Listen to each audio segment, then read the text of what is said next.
Sip and Read, The Cat Lady's Grumpy Billionaire by Maria Barnett. Prologue. Scarlet. Lifting my tired eyes from the computer screen, I tapped my photochromic glasses where they'd slipped after hours of staring down at my laptop. I readjusted them over the bridge of my nose and scanned the queue still in front of me. It wasn't as depressingly long as it had been 30 minutes ago. Small mercies. I couldn't wait to flip the signage over the library's glass doors. Closed, then bolt out and run home like my life depended on it. Well, maybe not my life, but definitely my love life. Jason would be pissed. Thank you for coming. We hope to see you next month, I said to a man approaching my desk for his pass card. He was a new face, and I quickly snapped back to attention, flashing my best professional smile, one I'd perfected after 3 years behind this desk. You did a great job. I had an incredible time, Miss Powell, he said, nodding at the name tag on my chest. I shook his hand, handed him a flyer and some book club souvenirs, and smiled again as he walked away. Amy Smith was next in line, a familiar face. I kept the smile going. You outdid yourself this time, Scarlet. Gordon should just hand you your own branch, she said, her voice lilting like a lullaby. She reached over the wooden desk and gave my shoulder a gentle pat. I loved every bit of the 3-day event. I'll be back next week. Thank you, Amy. I'm so glad you enjoyed it, I said, handing her the last of the souvenirs. I've got a similar event next week. If your schedule's free, maybe come along. That is, if Gordon wouldn't throw a fit. Of course not. He's always up for us cross-learning from other libraries. I'd love to attend. Perfect. I'll email you the invite. Night, hun. She flashed her braced smile and walked away. Gordon was the best.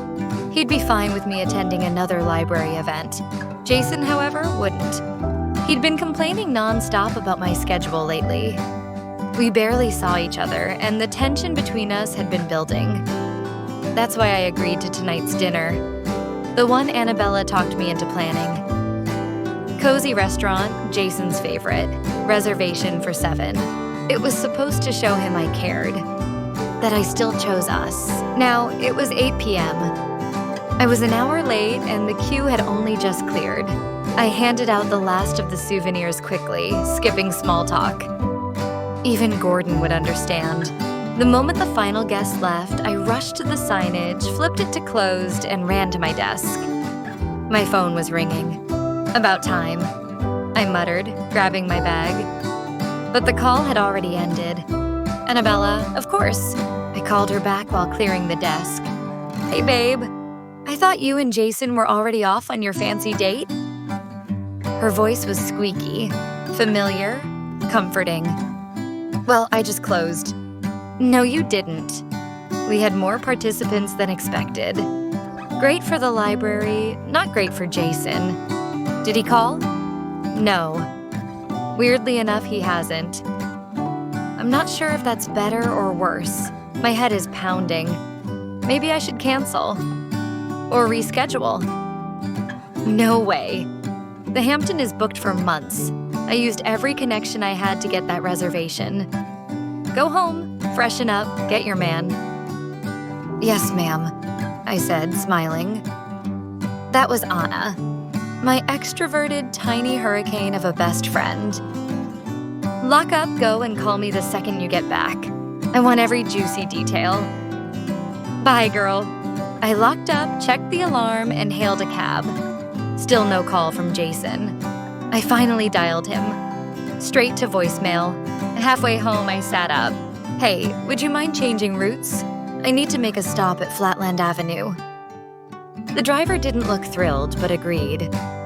When we got close to his communal building, I reapplied my lipstick and handed the driver his fare. Thanks, I said as I stepped out. Loud music greeted me. Surprising, since Jason hated noise. I walked toward the West Wing. My heart picked up speed. I heard opera music. Jason never listened to opera. Hey, I called, knocking. No answer. The door wasn't locked. Jason? I called again, stepping in. I reached the stereo and hit pause. A sudden silence. Then, whispering. From the bedroom, I moved toward the sound. And I wish I hadn't. Jason was on one knee, dressed in a black tux. In front of him, Chantel, dolled up in a glittery ball gown, beamed down at the red velvet ring box in his hand. Chantel? Jason? The only words I managed were their names. Chantel was supposed to be his niece, and she was wearing the same gown I'd gifted her. The one Jason had said would be perfect for her birthday. Everything turned gray. The whispering stopped. The music, the sound. They played me. And just like that, the man I thought I knew shattered every illusion I'd built around love. He's allergic to cats and love. She has both in abundance. The cat lady's grumpy Billionaire. An opposite attracts romance. By Maria Barnett. Paired with Green Mountain Caramel Vanilla Cream. To match the mood. Sip and read, where every cup holds a story. Sip and read. Get your copy and your cup of coffee. Follow the link.